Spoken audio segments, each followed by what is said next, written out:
Hey everybody, it's the Mad Master. I'm doing two videos in a row attacking both the left and the right. So, about their hypocrisy and their contradictions in terms. So, with regards to Sweden, you know, as a metal fan for now most of my life, I've always had a fondness for Sweden and, you know, the country as a whole, the culture, the people, the ideas. And a lot of times the government, you know, and they, you know, they had a very, they have a very progressive way of looking at things in Northern Europe. And I've always been, you know, admired it. And it's not without its flaws or problems. But the funny thing is about this is that I remember just a couple years ago, people going crazy if you mentioned Sweden in arguments about, you know, healthcare or, you know, oh, we don't want to be like socialist Sweden, you know, from the right. But the main thing I heard about was how, you know, there's like, I guess there was I don't know how much of this is true because there was a lot of different contentious arguments about this, but there's supposedly like this migrant, you know, problem with sexual assaults, allegedly, you know, all this stuff. You know, there was all these videos from Sargon of Akkad and all these people fucking on the right. They're kind of, you know, getting hysterical, frankly, about the refugee crisis in Sweden and stuff, and rape-fugees and all this stuff. And, you know, I don't know if that was blown out of proportion or not.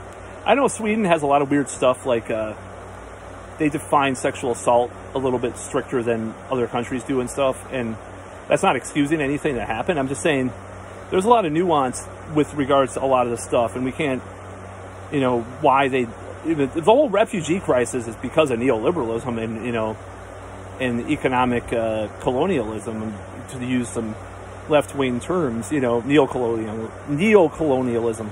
So let's not just pretend that you know, this is some kind of like left-wing plot to propagate Europe with people from you know, Syria, for example. It's because of these crises that the West has created a lot of the time.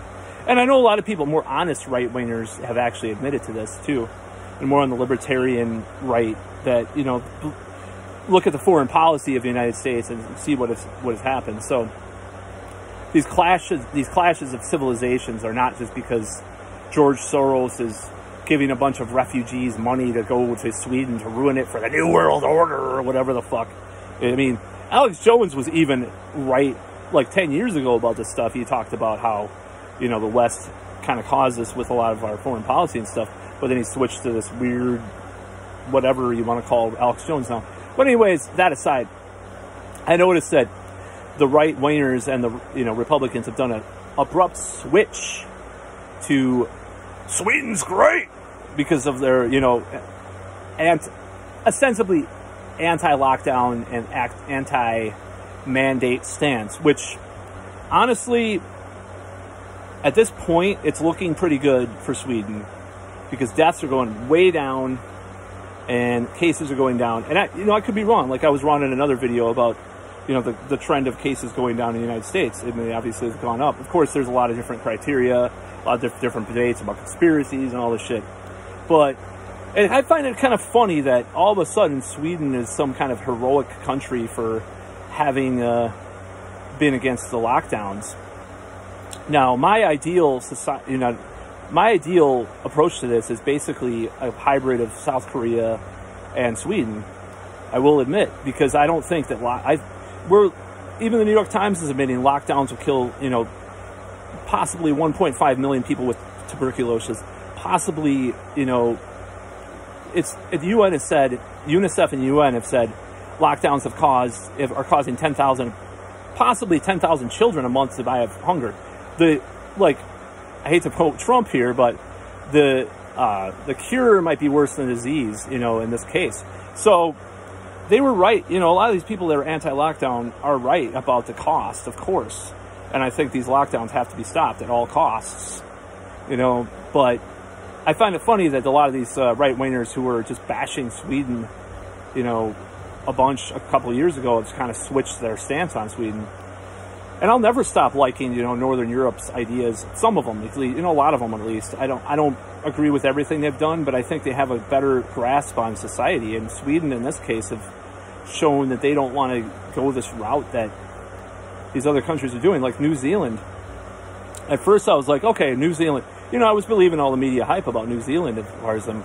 But now that they have more cases and shit, a rise in cases, like four cases, and they're locking down the country. That's just insanity to me, you know. So I don't think that this.